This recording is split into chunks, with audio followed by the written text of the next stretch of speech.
Listo, Edmundo. Ok. Muy buenas noches, estimados escuchas. La Asociación ONG Proyecta, como ya es habitual, se complace en presentar en esta oportunidad al magíster Juan Carlos Fernández. Él es consultor, asesor de diferentes empresas en la parte financiera, docente igualmente en varias instituciones, ¿no? Y también profesor principal en temas de financiamiento para la ONG Proyecta. En esta oportunidad contamos con su valioso aporte en la conferencia alternativa de financiamiento e instrumentos que favorecen al capital de trabajo. Sin más preámbulos, Juan Carlos, te doy el pase. Bienvenido y muchas gracias por tu tiempo. Gracias a ti, Edmundo. Muy buenas noches con todos, buenas noches con todas.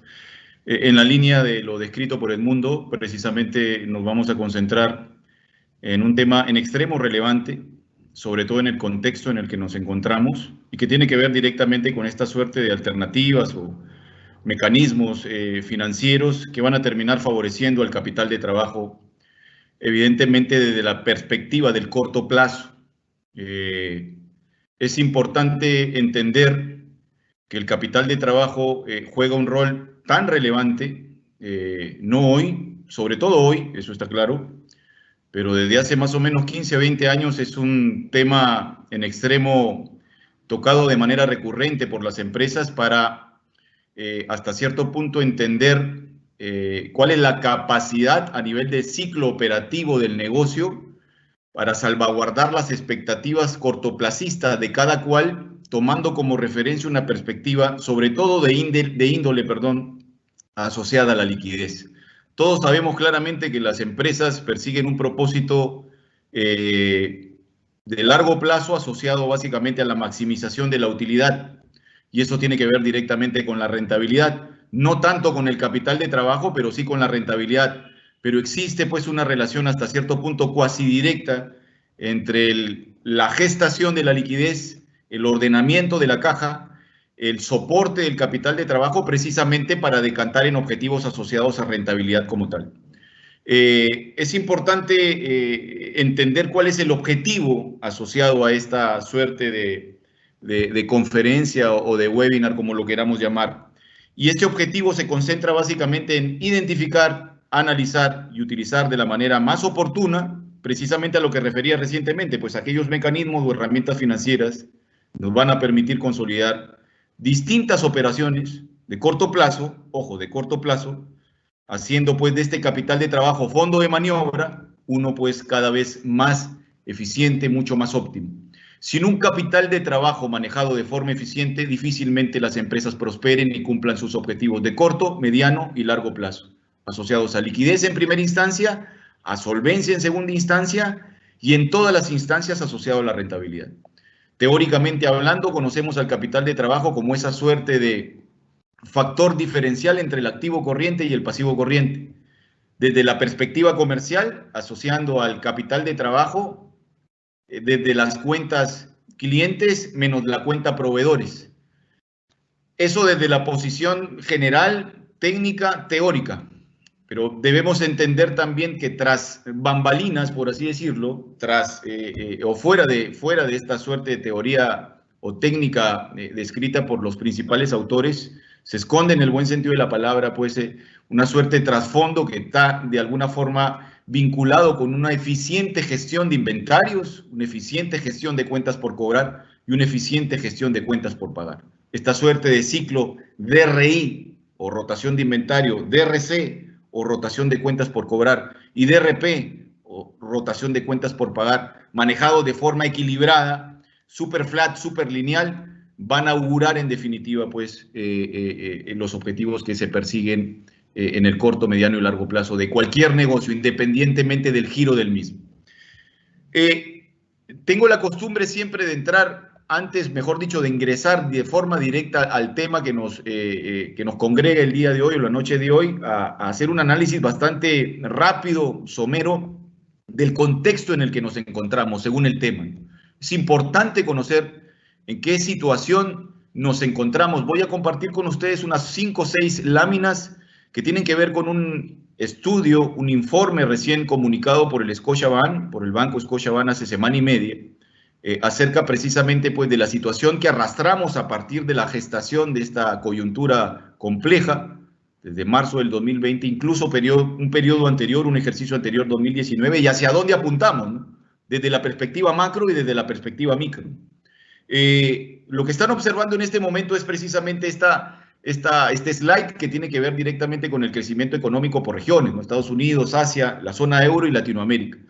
Y observamos pues de manera descollante que en la zona euro esta suerte de nivel de variabilidad o proporción anual en lo que a Producto Bruto Interno respecta en la zona euro y en la zona Latinoamérica termina siendo pues lo más resaltante para el 2020, con niveles de pérdida descomunales, pero con una suerte de alentador pronóstico hacia el 2021, tanto en Latinoamérica como en Europa, que de alguna forma terminará hasta cierto punto acentuando en algunas de las economías inmersas en estas regiones, como la nuestra, para ser más precisos en Latinoamérica, junto con la brasilera y la chilena probablemente, terminan siendo pues precisamente estas economías las que van a gestar esta suerte de gap o brecha hacia arriba para revertir un escenario totalmente contraproducente del 2020.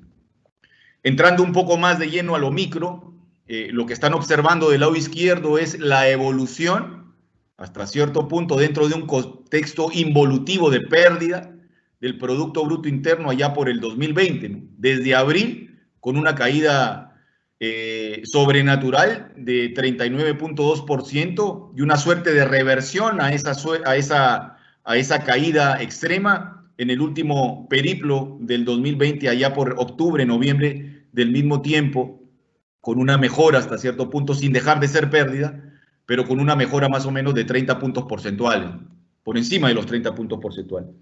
Y en Latinoamérica, precisamente siendo nosotros esta suerte de franja o línea roja, es la evolución del Producto Bruto Interno en Perú, siendo nosotros precisamente, según refleja la gráfica, aquella economía que sufrió los embates de manera más extrema del COVID-19 desde abril del año pasado y con una tendencia evidentemente una mejora sustancial en lo que a Producto Bruto Interno respecta. Es importante mencionar también que acompañando a esta suerte de Producto Bruto Interno y asegurando hasta cierto punto esta suerte de forecast o proyección hacia el 2021, los argumentos que de alguna forma pues aseguran o auguran esta suerte de forecast o crecimiento hacia el 2021 tienen que ver directamente con algunos sectores de nuestra economía, ¿no? Y para ser más precisos, con algunos sectores que tienen que ver con la parte primaria y no primaria, sobre todo no primaria, ¿no? En lo que a sector servicios y construcción respecta, por así decirlo. Esta tabla que observan en este momento del lado derecho, que tiene que ver con el PBI por sector económico, precisamente demuestra que los argumentos que van a terminar acompañando esa suerte de crecimiento en el Producto Bruto Interno están lo suficientemente sólidos o están lo suficientemente ligados con sectores que van a asegurar esa suerte de crecimiento superlativo, si lo queremos llamar de esa manera, ¿no? Minería, por un lado, apuntando a un crecimiento de 13.6% o nivel de variabilidad, para ser más preciso el comentario. La parte de construcción con 16.8%. Esto en promedio, estimando un crecimiento de 8.7%. Quizás el Scotiabank es un poco más, no sé si llamarlo realista o poco optimista, ¿no? El BCR allá por octubre, noviembre del 2020 vaticinó un crecimiento del Producto Bruto Interno para el 2021 de más o menos entre 11.5 y 12 puntos porcentuales, ¿no? Si bien es cierto, ajustó la brecha ya por enero de este año, no hace mucho, o a finales de diciembre del año pasado, a 11.5, entre 11.3 y 11.5, sigue siendo pues el BCR y Macrocónsul las entidades que de alguna manera pues han sido más optimistas que el resto. Scotiabank, como lo estamos observando en este momento, hace una semana y media estima un nivel de variabilidad y un acentuamiento del crecimiento de 8.7%. ¿Soportado en qué? Como decía, en sectores no primarios y primarios. Sectores primarios, sectores de extracción, básicamente, minería para ser más preciso, y los no primarios concentrados básicamente en esta suerte de sector servicios, sectores comerciales, sectores asociados a la parte, o sector asociado a la parte de construcción, etcétera, etcétera. Es importante resaltar aquí también lo que describe Scotiabank como nota o glosa, ¿no? Cada 15 días adicionales de cuarentena focalizada le restaría alrededor de 0.3 puntos porcentuales al PBI anual del 2021. Entonces, estamos sujetos a que esta variable, evidentemente, sea hasta cierto punto, pues, sincerada o ajustada según los estándares de análisis de sensibilidad que se realicen a partir de las estimaciones próximas que se puedan gestar, evidentemente ligadas con algunas decisiones de corte gubernamental, seguramente vinculadas con la parte de cuarentenas focalizadas o no. No sabemos qué irá a pasar después de este 28 de febrero. Bueno, lo vamos a saber seguramente entre el 27 y 26 o 26 y 27 de febrero, si esto se amplía o no, pero hasta cierto punto, pues, entendería yo, desde una percepción muy personal, como Juan Carlos Fernández, que esto seguro se va a ampliar y va a terminar gatillando seguramente en los resultados de estimación de 8.7% hacia abajo, ¿no? La balanza comercial no es ajena también, impulsada básicamente por esta suerte de pseudocrecimiento de los precios de los metales, que allá por el 2019 ya empezaron a mostrar algún tipo de tendencia, revirtiendo la misma seguramente a inicios del 2020, pero que vuelven a tomar esta suerte de característica de crecimiento, de tendencia creciente, sobre todo en lo que a cobre respecta, en lo que a oro respecta y evidentemente también en lo que a petróleo respecta también. Somos testigos en este momento de un crecimiento sustancial de los fletes, ¿no? Para quienes estamos de alguna forma vinculados con la suerte esta asociada al sector COMEX, comercio exterior, importaciones, exportaciones, es en extremo muy importante tener en consideración lo que está suscitándose en este momento con los fletes, ¿no? Y evidentemente, ¿qué hacer con esta suerte de situación, ¿no? ¿Qué vamos a hacer a partir del incremento sustantivo de los fletes? Prácticamente 3 o 4 veces más de lo que costaban hace poco menos de 2 o 3 meses, ¿no? Entonces, se entendería o se sobreentendería que ese efecto de variabilidad en el precio o en los costos a imputar o asumir asociados a los fletes por un encarecimiento del barril del petróleo y alguna suerte de factor especulativo en el mundo, China sobre todo, lo que quedaría es trasladar esos costos al precio de venta, en definitiva, no al consumidor final, haciendo preliminarmente un análisis de mercado que satisfaga las expectativas, ¿no? Seguramente sacrificando parte del volumen a importar o exportar, sin sacrificar evidentemente el traslado del factor asociado al tema incremental o al precio incremental de los fletes en el precio de venta del producto. Suena fácil decirlo, pero es necesario trabajar sobre dicho análisis, trabajar sobre todo en primera instancia o de forma preliminar en el comportamiento del mercado ante una hipotética situación asociada a un incremento en los precios. Lo estoy viviendo en carne propia. Yo soy gerente general adjunto de una empresa de comercialización en este momento y todos los proveedores que son locales en este momento nos están incrementando los precios. ¿Qué es lo que estamos haciendo desde el mes de enero o desde el mes de diciembre? Estamos haciendo una suerte de focus de mercado que nos permita segmentar o reclasificar a nuestros clientes, aunque suene sesgada la decisión, pero creo que es una estrategia en extremo inteligente para decidir reducir la brecha de compra a nivel de inventario, sincerando evidentemente los precios y sin perder obviamente el objetivo central que termina siendo pues no castigar la rentabilidad del negocio que fue castigada pues allá por el año 2017, 18, 19, llegando a estándares de 13 o 14%. Una empresa que se sostenga con 13 o 14% de margen bruto es un poco complicado. Entonces, estamos cerrando el 2020 con un margen del 18% y apuntamos para este 2021 a cerrar más o menos en 23 o 22%, algo que nos da pues hasta ciertos puntos alguna tranquilidad. Recuperación de la economía será diferenciada, dice Scotiabank. Sectores extractivos y construcción se recuperarían más rápido, es lo que acabamos de mostrar en el cuadro anterior. Hay algunos fundamentos que deberíamos considerar y que evidentemente van a prevalecer en el mediano plazo, ¿no? por ejemplo, un tipo de cambio de 3.55 para finales de este año y una inflación de 2.5%, importante para los que estamos inmersos en la parte de financiamiento de los negocios. Tenemos que estar sumamente involucrados, empapados de todo este contexto genérico, ¿no? Sumamente empapados, involucrados en ellos.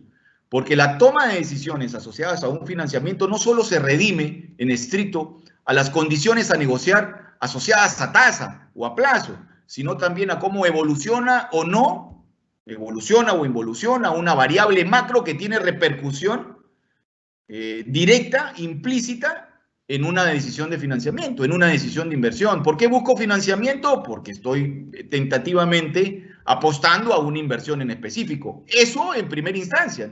Hay algunas empresas, equivocadamente, por un mal management, un management no tan eficiente, que apuestan un financiamiento para cubrir sus obligaciones de primera línea, ¿no? O para pagar deudas. Y eso, hasta cierto punto, no es del todo sano. Más allá del contexto, ya entrando de plano al tema que tiene que ver directamente con las fuentes de financiamiento, es importante saber qué son las fuentes de financiamiento, ¿no? ¿Hacia dónde apunta una fuente de financiamiento o hacia dónde apuntamos nosotros con una fuente de financiamiento? Bueno, para desarrollar una actividad diaria y llevar a cabo proyectos de inversión, la empresa, dice claramente la PPT, o el slide, necesita disponer de recursos financieros. Aquí hay una palabra clave, ¿no? Para llevar a cabo proyectos de inversión. La naturaleza de la tentativa de salir a buscar al mercado bancario o no bancario una fuente de financiamiento es precisamente invertir, ¿no? Es invertir. Entonces, como decía recientemente, aquellas empresas que están buscando un financiamiento para cubrir una deuda deteriorada con cierto nivel de anticuamiento, evidentemente no está obedeciendo al precepto fundamental del origen de una fuente de financiamiento. A los distintos recursos financieros, añade el slide, se les denomina fuentes de financiación. Estas son las vías que tiene una empresa a su disposición para captar fondos. ¿Por qué financiar? Dice la pregunta que describe el slide, ¿no? Hay una necesidad de capitales para invertir en las operaciones o actividades que realiza comúnmente la empresa. Las actividades que realiza son de corte comercial, industrial y de servicios, los capitales que se obtienen de terceros o deudas, o a través de autofinanciamiento, ¿no? De parte de los accionistas o aportes de capital provenientes de los mismos, contablemente desde el patrimonio, y sobre todo la alternativa de financiar, o mejor dicho, la respuesta al por qué financiar es sumado a otros factores, y no menos importante, las condiciones inmersas en un financiamiento, ¿no? Llámese básicamente tasa efectiva anual, tasa costo efectivo anual sobre todo, plazo, etcétera, etcétera. Y tipo de cambio, evidentemente, ¿no?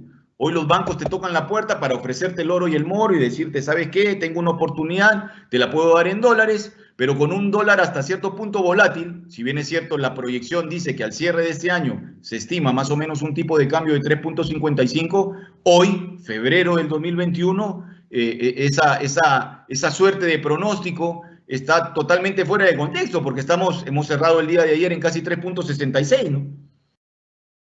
Scotiabank no se equivoca al decir, creo que por la experiencia que tengo a más o menos de 20 años o 21 años en la parte financiera, Scotiabank debe ser una de las fuentes mucho más precisas en lo que a proyección de tipo de cambio respecta.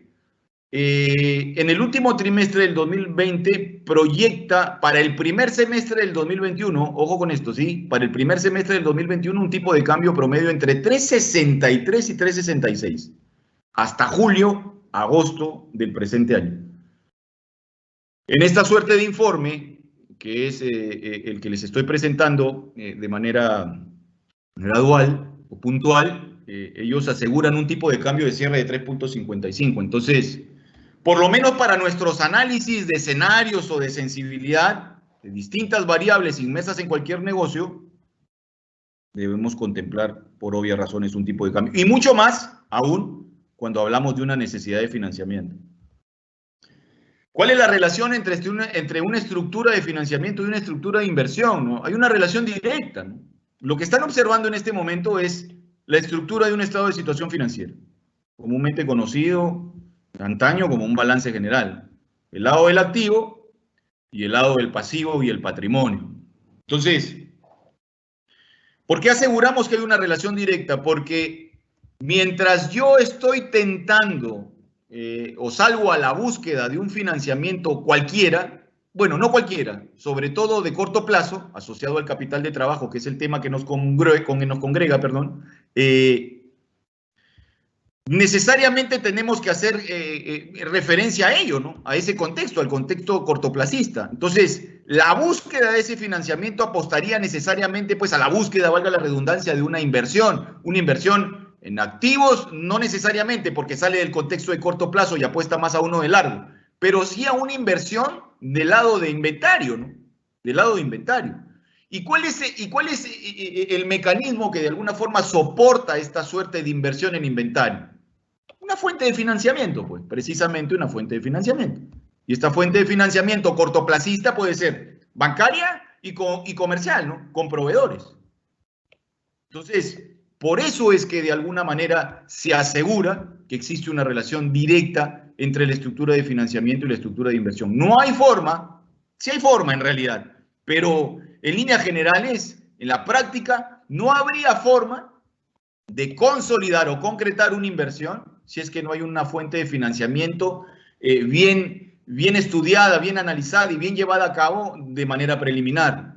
Si yo quiero tomar la determinación de invertir en un inventario que termina siendo pues una ganga, una oportunidad, según el análisis de mercado realizado preliminarmente, pues apostaré a reunirme con un banco o a reunirme con proveedores para que me habiliten la mercadería que realmente necesito bajo las condiciones que yo pueda de alguna forma poner sobre la mesa y que podamos negociar ambas partes, ¿no? Para llegar precisamente a esta suerte de win-win que es lo que buscan los partícipes o los players en este tipo de negociaciones.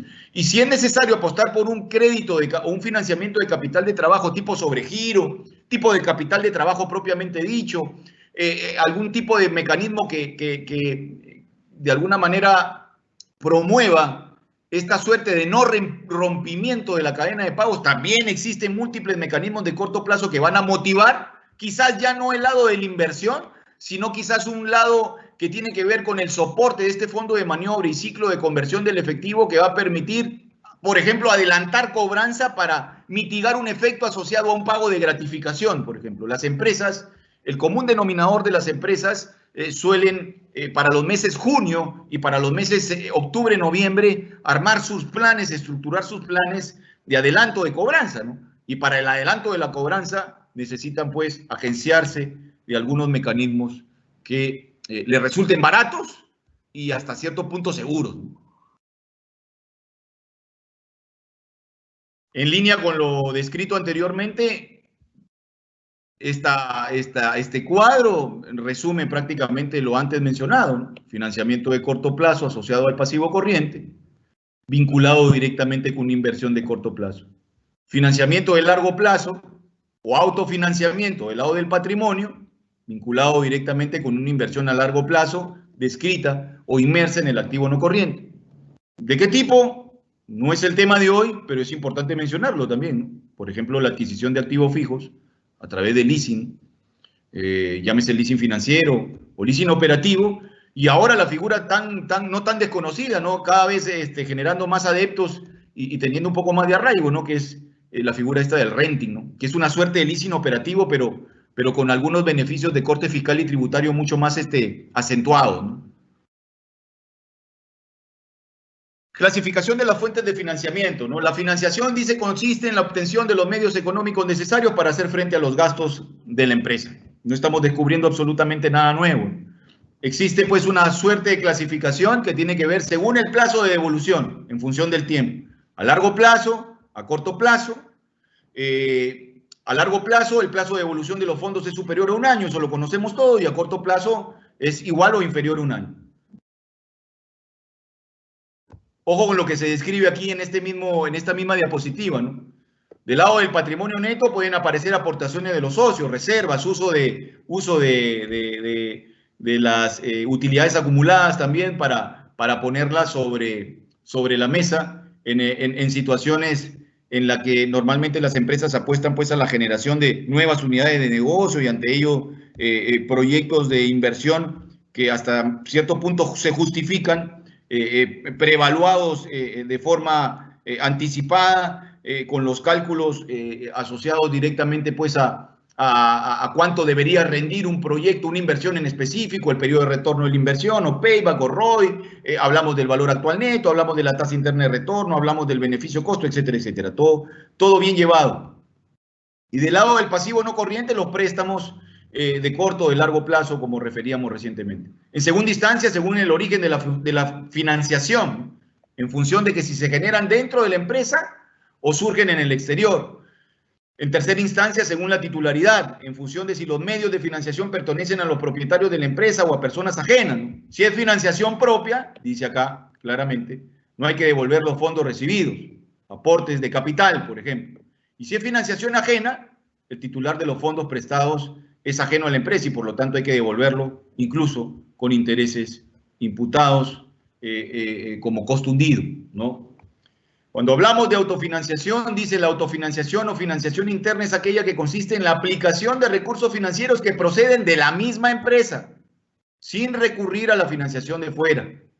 Procede de los beneficios obtenidos y no repartidos por la empresa, utilidad acumulada, por ejemplo. Esta suerte de financiación interna es una fuente de financiación propia y generalmente a largo plazo, claro que sí.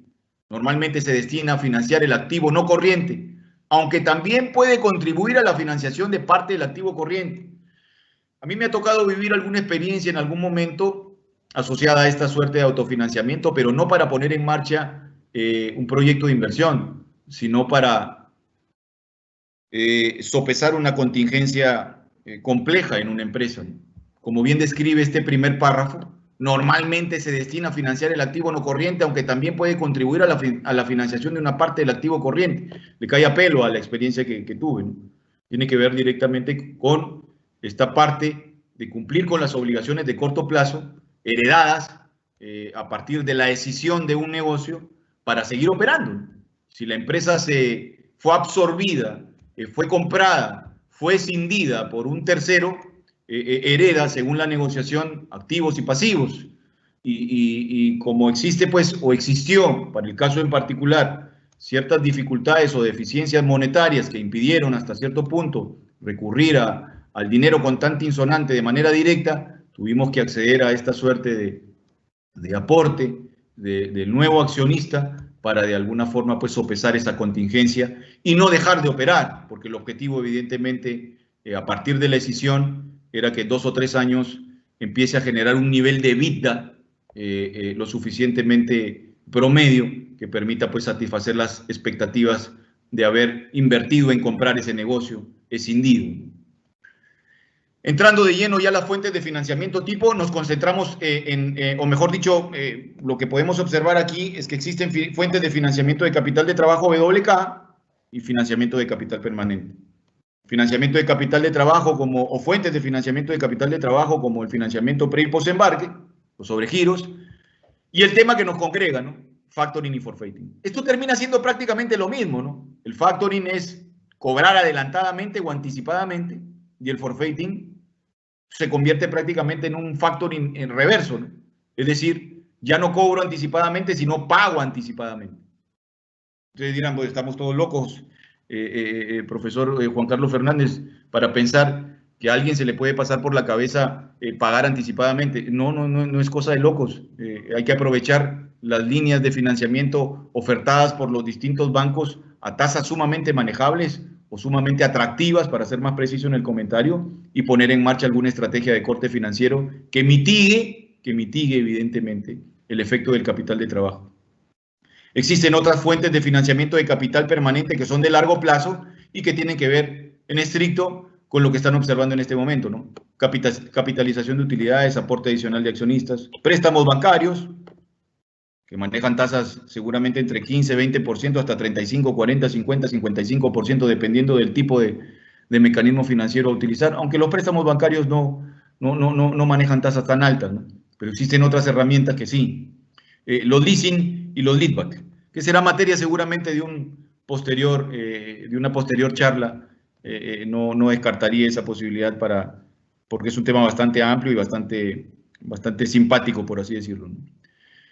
Financiamiento de corto plazo, dice, ¿para qué el financiamiento de corto plazo? Dice, crédito comercial que conceden los proveedores a la empresa en el corto plazo. ¿Por qué financiarme a corto plazo? Yo decía al inicio de la disertación que perseguimos un objetivo, ¿no? Y este objetivo tiene que ver directamente con maximizar la utilidad de un negocio. Preliminarmente a la maximización de la utilidad, necesariamente tenemos que apuntar a una consolidación del flujo de caja. La consolidación asociada al control efectivo de los ingresos y los egresos. Cuando hablamos de un control efectivo, eficiente, óptimo, autosuficiente de los ingresos y los egresos, estamos hablando pues en estricto de un manejo adecuado del capital de trabajo. Entonces, si yo quiero maximizar mi utilidad en el largo plazo y en el mediano plazo asegurar que soy solvente, es decir, que tengo capacidad para pagar mis obligaciones indistintamente del plazo, lo primero es que debo constituir un pilar importante en lo que a capital de trabajo respecta. ¿Y qué necesito para eso? ¿O por qué necesariamente tengo que recurrir a un financiamiento de corto plazo? ¿O para qué? Precisamente para lograr ello, pues, ¿no? Precisamente para lograr ese beneficio neto que estoy persiguiendo como accionista de un negocio en el mediano y largo plazo. Y sobre todo, para tentar hasta cierto punto la sostenibilidad de mi negocio. Entonces, todo parte del manejo del capital de trabajo en el corto plazo. ¿Qué alimento en el capital de trabajo de corto plazo? Herramientas. ¿De qué tipo? Bueno, buenas herramientas internas que acompañan a una eficiente gestión de inventario, cuentas por cobrar y cuentas por pagar, lo decía hace un rato. Y una eficiente gestión también con bancos, ¿no? Que me permita, pues, tentativamente traer para el negocio herramientas que me permitan, pues, solidificar o hacer sólido el negocio como tal. Los riesgos no están exentos en un financiamiento del plazo que sea. No nos eximimos del riesgo. Ojo que para primero calificar a un financiamiento de corto plazo, somos evaluados por una entidad bancaria o no bancaria, ¿no? Entonces, eso es importante conocerlo también. No es que vayamos y tocamos la puerta y el banco de buenas a primeras nos ofrece un financiamiento de capital de trabajo como tal. Nosotros debemos tener, pues, haber sentado los precedentes o haber sentado el precedente necesario para poder tentativamente, pues, acceder a un crédito de este tipo, ¿no? Ahora los bancos, porque están evidentemente, pues, apuntando a una suerte de captura, en el buen sentido de la palabra, de mayor cobertura, para ser más preciso, de clientes o de cartera de clientes, te ofrecen el oro y el moro. Pero bueno, aquí pues lo que debería regir en principio pues una suerte de calificación de parte de los bancos y de la imputación de las condiciones de parte de los bancos según la clasificación de clientes, ¿no? Clientes banca empresa, clientes super VIP, clientes pequeñas y medianas empresas, microempresas, etcétera, etcétera. Las condiciones no son las mismas definitivamente para cada uno de estas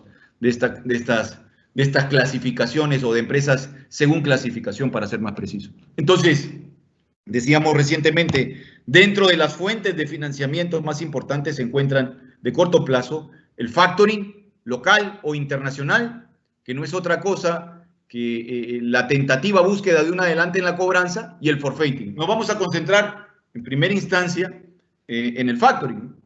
Y como bien describe el slide, dice: cobrar de manera anticipada, a manera de prólogo, se podría asumir como una teoría imposible, sobre todo para una pyme. Pues desvaneciendo esa teoría, aseguramos lo contrario. Es el factoring el instrumento que hace posible dicha conjetura, definiéndolo como el producto financiero que va a terminar gestando el adelanto en la cobranza, local o internacional, por una venta en específico previa evaluación de las partes, proveedor y cliente. Si hasta hace 5, 7, 8 o 10 años era medianamente imposible estimar que una pyme buscaría, o mejor dicho, calificaría para ceder hasta cierto punto sus facturas y tentar un adelanto en su cobranza, hoy ya no lo es, ¿no? En definitiva, no lo es. No lo es. Existen distintas alternativas en el mercado, y no solo bancarias, otras que no son bancarias, pero son más caras, que ofertan evidentemente este tipo de alternativas. ¿Cuál es la ventaja más saltante del factoring? Transformar las ventas a crédito en operaciones de cash, beneficiando a la caja con el ingreso de la liquidez esperada. Evito el rompimiento de la cadena de pagos. No hay manera de evitar el rompimiento de la cadena de pagos si no es a través de estas alternativas, ¿no? Ahora, en medio de esta situación, es importante también dejar entrever otro tema, ¿no? Que no todas las empresas califican para líneas de factoring, ¿no? No todas las empresas, bueno, hoy, como decía recientemente, ya se sumaron a las grandes empresas de corte pequeño y mediano, incluso micro, pero con condiciones diferentes. Si hablamos del contexto más banca-empresa, empresas tipo Alicor, San Fernando, manejan este tipo de líneas con condiciones en extremo preferentes, ¿no? A eso se refiere la ventaja más saltante. Entonces, para poder tentar abordar o llevar a cabo un adelanto en la cobranza a través de este mecanismo, bueno, en principio dentro de mi staff de clientes, por así decirlo, deberían estar clientes de este tipo, de los que acabo de mencionar, para que de alguna manera se justifique esta suerte de costo-beneficio a asumir por una operación como esta. ¿Cuáles son los aspectos a considerar? El pago de intereses, el pago de comisiones, que de alguna forma están hasta cierto punto ligados, porque recuerden una cosa, que en una operación de estas, yo no adelanto la cobranza al 100%, es decir, si facturé 100.000, después les voy a mostrar un ejemplo en breve, por obvias razones no adelanto los 100.000 como cobro, sino los 100.000 menos un fee. ¿Y cuál es ese fee? La tasa que imputa el banco, evidentemente. Entonces, tenemos que tener la suficiente capacidad para asumir esa suerte de fee y saber qué hacer con ese factor de diferenciación, contable, tributariamente hablando, ¿no? A través de la emisión de una nota de crédito, seguramente por parte del cliente en este caso, ¿no? Existen dos tipos de factoring, un factoring sin recurso y un factoring con recurso. No nos vamos a concentrar en el factoring con recurso porque este es el uso de nuestra propia línea, ¿ok? Nos vamos a concentrar en operaciones de un factoring sin recurso, es decir, vamos nosotros desde la perspectiva de proveedor, apuntando a un adelanto en la cobranza por algo que le vendí a un cliente, vamos a apuntar a hacer uso de ese instrumento, pero con la línea del cliente. ¿Eso de qué manera me beneficia? Bueno, hay ventajas y desventajas, pero desde mi punto de vista hay más ventajas que desventajas, en el sentido siguiente: si la línea es del cliente, no es deuda para mí, ¿no? No es deuda para mí, es deuda para él. La desventaja más saltante es que no termino cobrando el 100%, sino el 100% menos la tasa imputada en la línea de crédito de factoring del cliente o dueño de la misma, ¿no? Pero deuda no es para mí.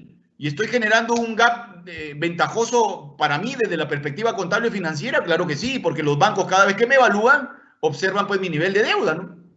Comparan ratios deuda-patrimonio, comparan ratios deuda-EBITDA, comparan ratios de retorno, etcétera, etcétera. Y mientras acreciente mi valor de deuda, por obvias razones, hay un crecimiento en el nivel de riesgo. Antes de entrar al ejemplo, así se maneja el flujo del factoring, ¿no? Es una suerte de supply chain management de corte financiero asociado al factoring como tal, sin recursos sobre todo, cuyo punto de partida es quienes actúan en esta operación: un cliente, un banco y el deudor. En este caso, el cliente cede sus facturas a la entidad financiera previa evaluación, la entidad financiera notifica la cesión del documento, iniciando así la gestión de cobro, se gesta el anticipo y al final se paga por ese anticipo. Me quiero ir a este ejemplo, ya que nos quedan pocos minutos, y terminemos de darle fuerza a este asunto y se entienda con naturalidad. Por ejemplo, aquí tenemos una operación de factoring, resumida de forma bastante ejecutiva. Tenemos un actor que es un proveedor de nombre Quintia, tenemos a un cliente de nombre San Fernando y a un banco.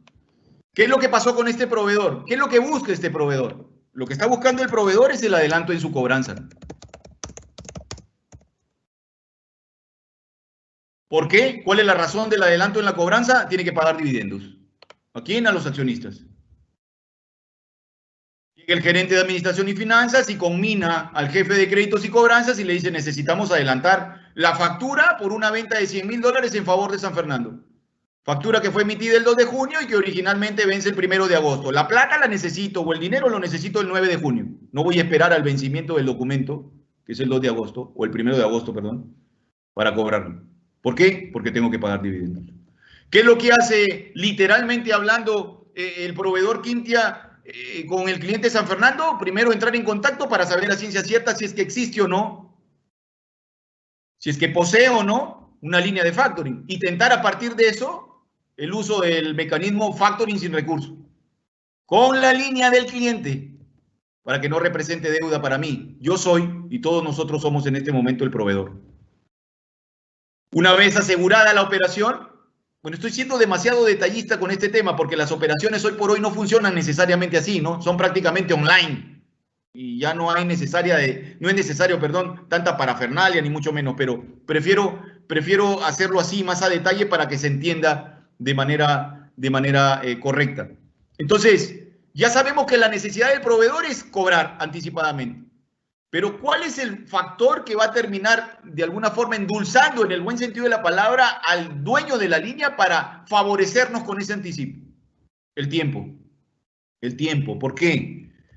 Porque una vez concretada la operación, es el banco que va a tomar de la línea del cliente el valor referenciado de la venta y se lo va a trasladar como un anticipo de cobranza al proveedor menos la tasa de interés.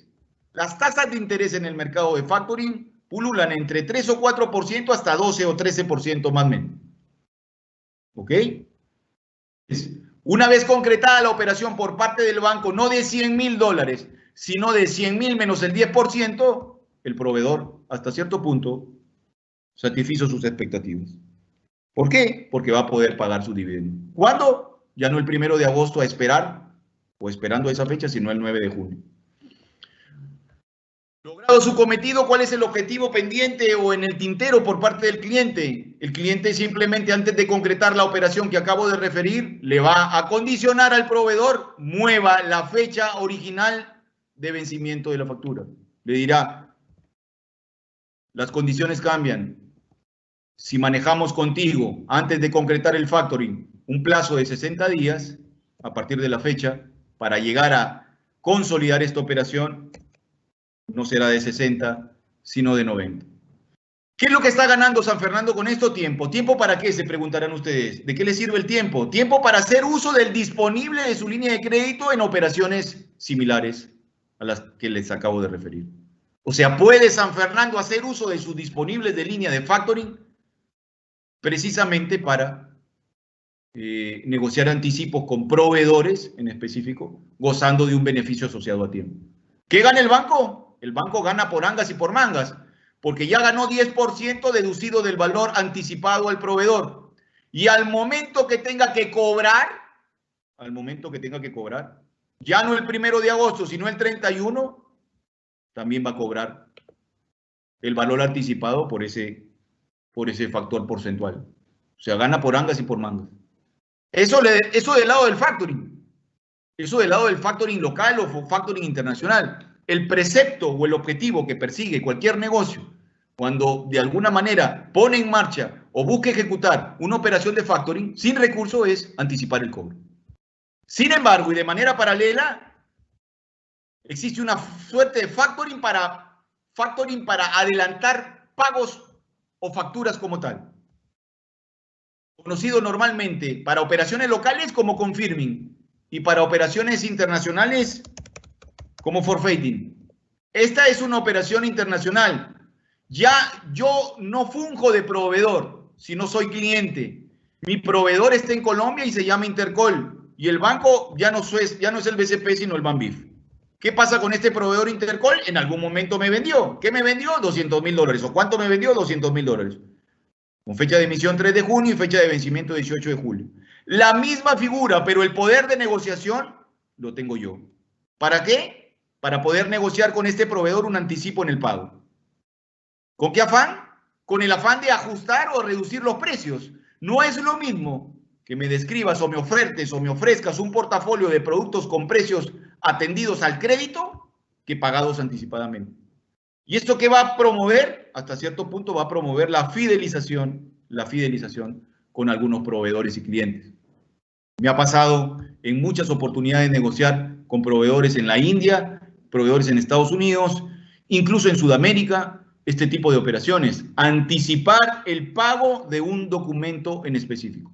¿Qué gana el proveedor? Liquidez, porque ya no va a cobrar al 18 de julio, como bien describe la factura aquí, sino probablemente entre el 3, 4 o 5 de junio. ¿Qué gano yo? Lo voy a condicionar y le voy a mover el vencimiento. Del 18 de julio al 18 de agosto seguramente. ¿Qué gano con ello? Tiempo. ¿Tiempo para qué? Para que cuando este Banbif me cargue la operación, no me la cargue el 18 de julio, sino 30 días después. Tiempo suficiente para seguir operando el disponible de línea de crédito asignada en algún momento. Entonces, para rematar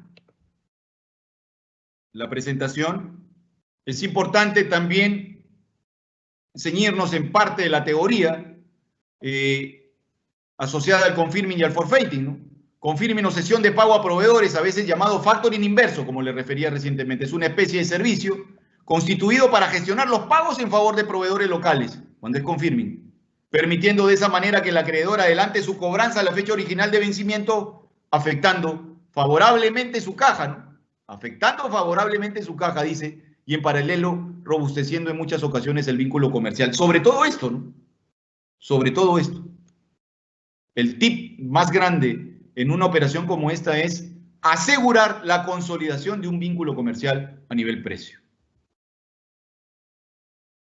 Nos gana el tiempo, pero es importante también hablar de otras fuentes de financiamiento de corto plazo, porque no solamente es el factoring y no solamente es el forfeiting, sino también existen las letras en descuento, las letras en cobranza libre, algunos prontos pagos sin participación del banco, como lo que suelen utilizar las empresas de corte retail, las que obedecen a este sector económico retail como supermercados peruanos, ¿no?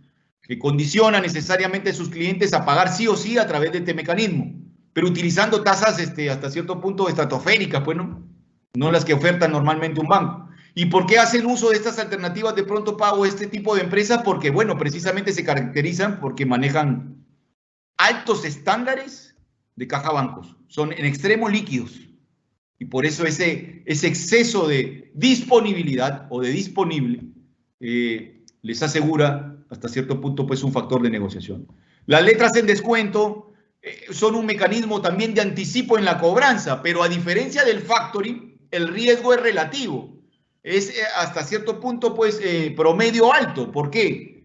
Porque si bien es cierto, se le adelanta la cobranza en favor de una de las partes, en el momento cero y no cuando vence realmente el documento, si es que el responsable del pago al vencimiento de este documento no se hace responsable, valga la redundancia del mismo, se protesta el documento y se extrae lo que se anticipó en un momento cero, se extrae en un momento uno, se retira, se quita, se debita. Si yo como Juan Carlos Fernández soy un proveedor que atiendo a Perico de los Palotes, por así decirlo, SAC, y trabajo con él letras de cambio, y este cliente Perico de los Palotes me acepta la letra, yo la remito al banco.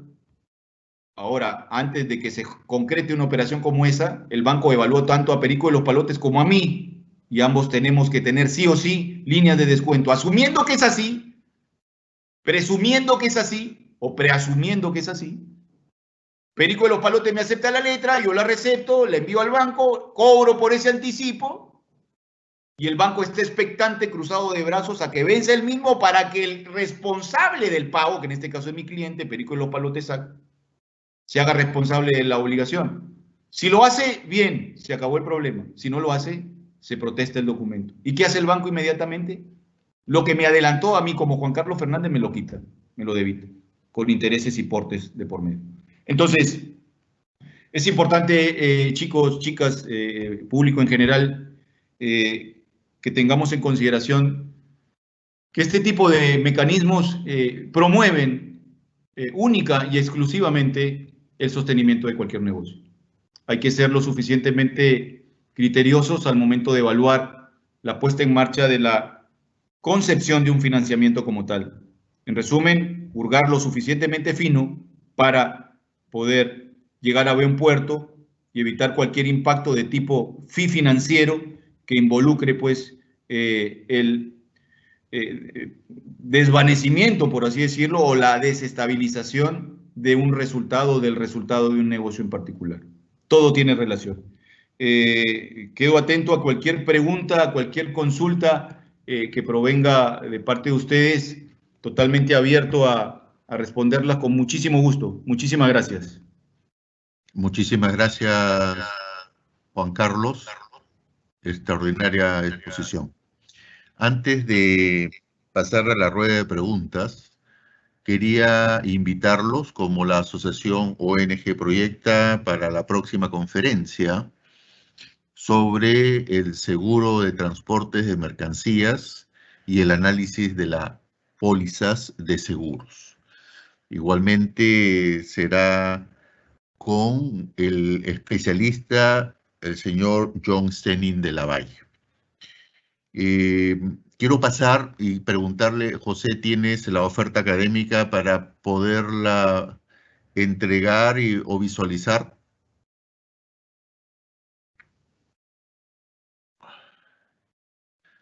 Ok. A continuación vamos a ver nuestra oferta académica que tenemos respecto a este año. Cursos cortos de marketing digital, ¿no? Ahí tenemos el tiempo, ¿no? Y el costo. Lo mismo sucede con gestión financiera, también con sus contenidos, los días que se van a dictar y las horas, también tiene un costo. Siguiente, por favor, José.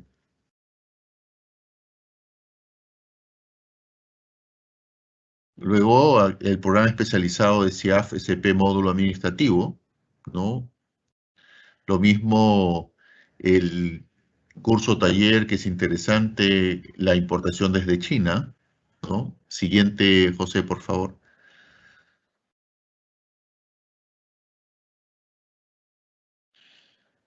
Luego el curso taller también comercio en Internet, reinventando el negocio en tiempos de crisis, interesante.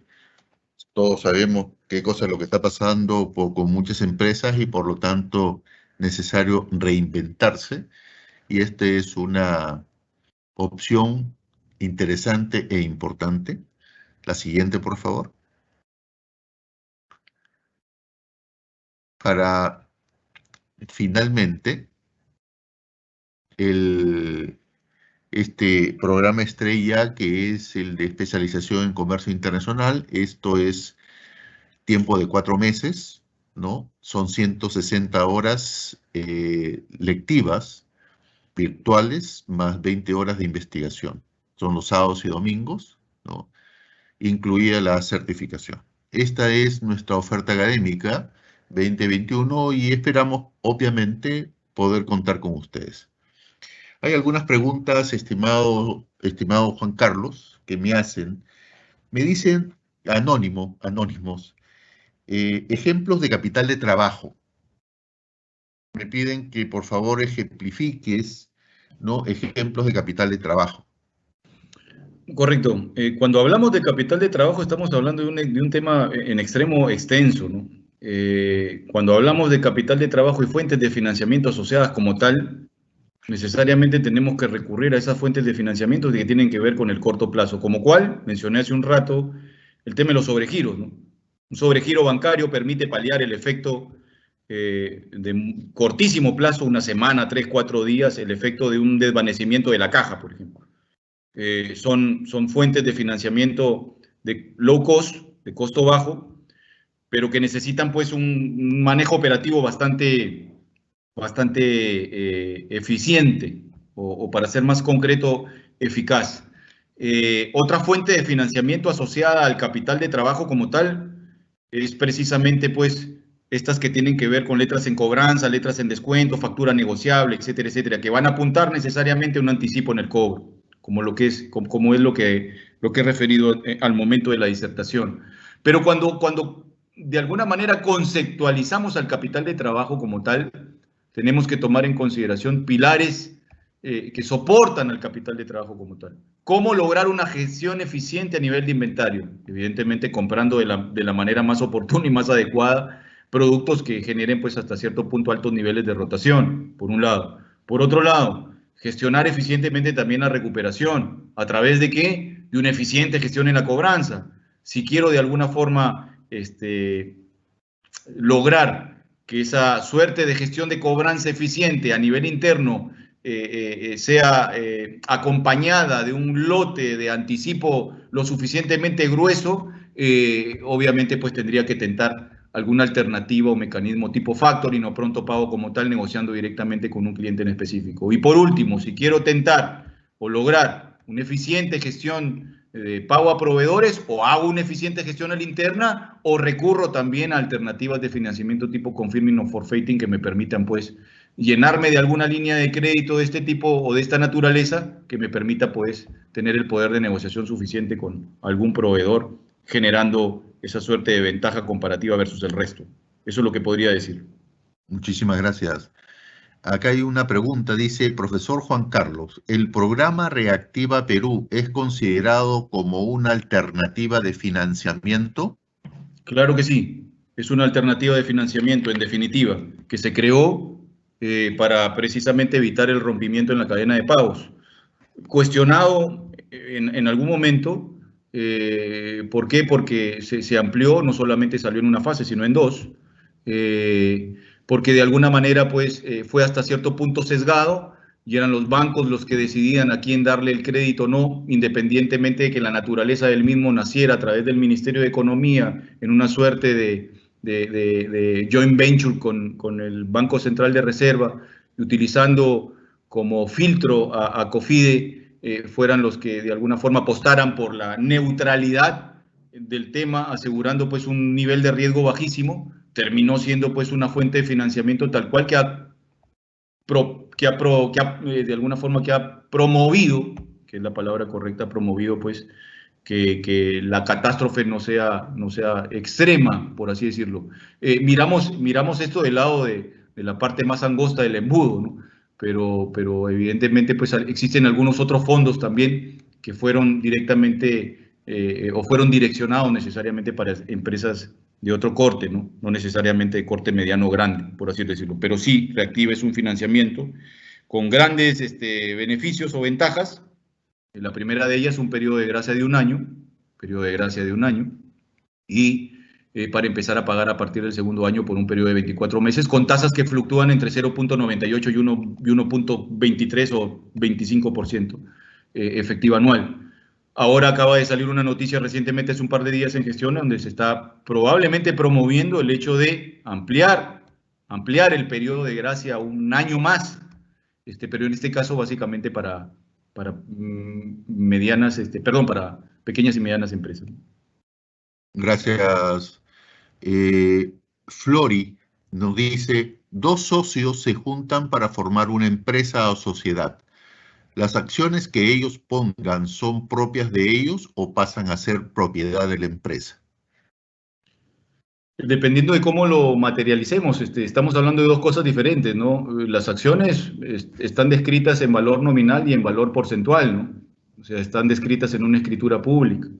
Ahora, si esas acciones se traducen en un aporte de capital inicial, bueno, pues viaja directamente al negocio, ¿no? Porque se imputa como patrimonio en la cuenta capital inicial o social y viaja directamente a la cuenta caja banco para que se utilice como disponible.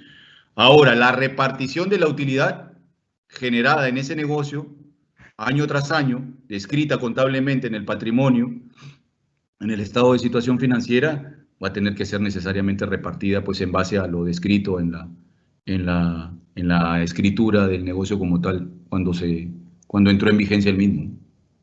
Ok, gracias. Mario Javier dice, ¿usar el forfaiting tiene algunos inconvenientes o no? Desde mi punto de vista, ninguno. El único inconveniente que calzaría es no calificar para el mismo. Y el no calificar para el mismo tiene que ver directamente con un precedente no tan bueno o historial no tan bueno bancariamente hablando. ¿De qué forma te puede no servir esta herramienta? si, por ejemplo,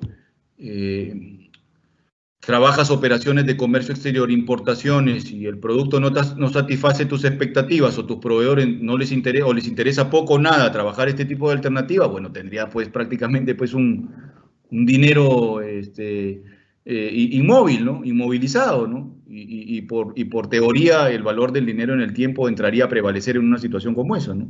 Yo creería que es lo suficientemente útil un mecanismo como este siempre y cuando pues exista hasta cierto punto el convencimiento total de proveedores locales y de fuera para acceder al mismo. Muchas veces no lo hacen por desconocimiento. Gracias. Henry, pregunta casi lo mismo. ¿El factoring puede motivar problemas con los clientes?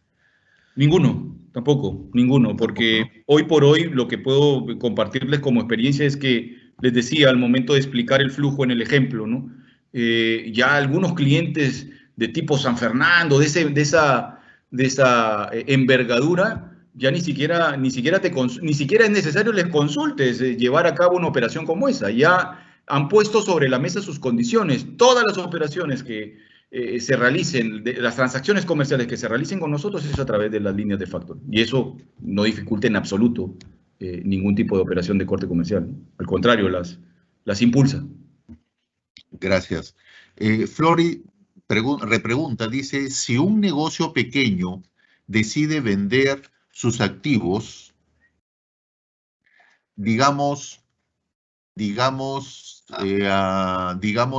herramientas, materiales, equipos, ¿debe vender al mismo precio que le costó comprar esos materiales o debe venderlo a un porcentaje menor? ¿Y cuál Es, debería ser ese porcentaje? es que por naturaleza, buena pregunta, es por naturaleza los activos se deprecian, ¿no? Salvo los terrenos.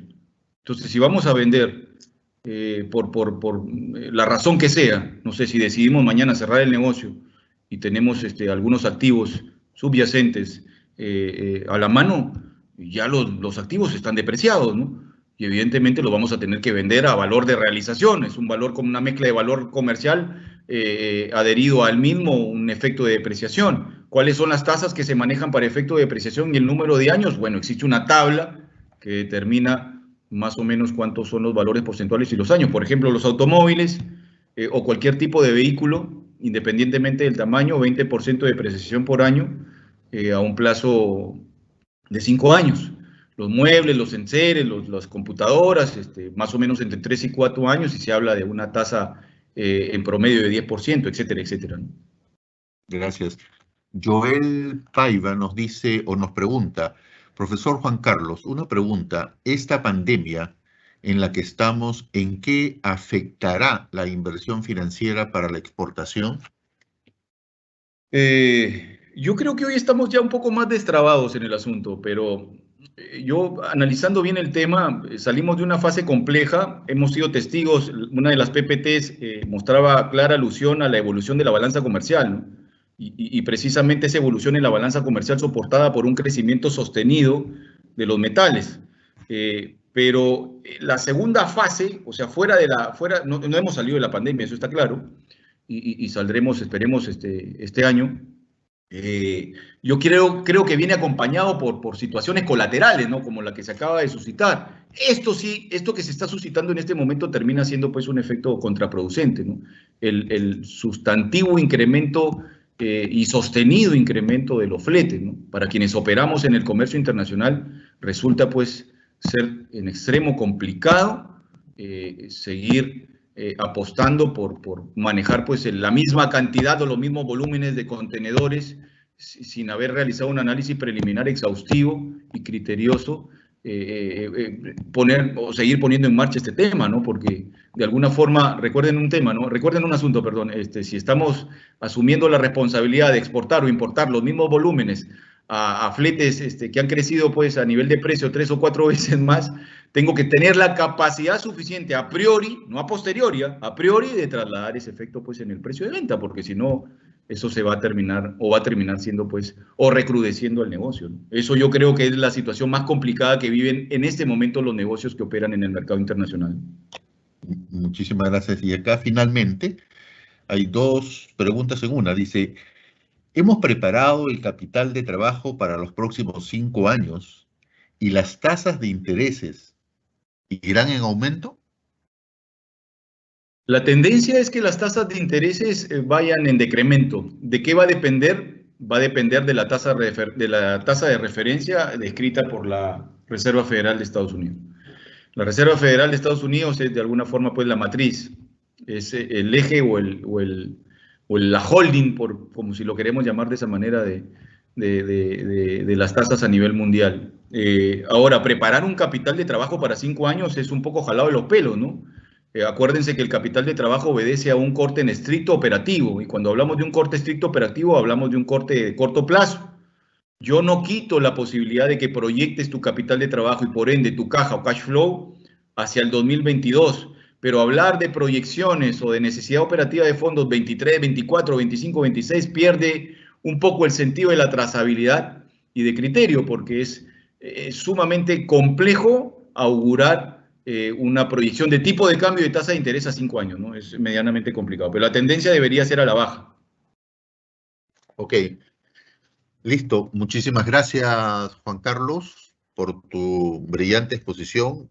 Nos queda agradecer tu tiempo como asociación ONG Proyecta y en cualquier momento poder contar contigo en una próxima oportunidad.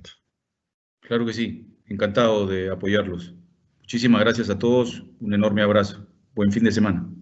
Muchísimas gracias y la ONG Proyecta con esto da por finalizada la conferencia. Muchísimas gracias. Gracias a todos.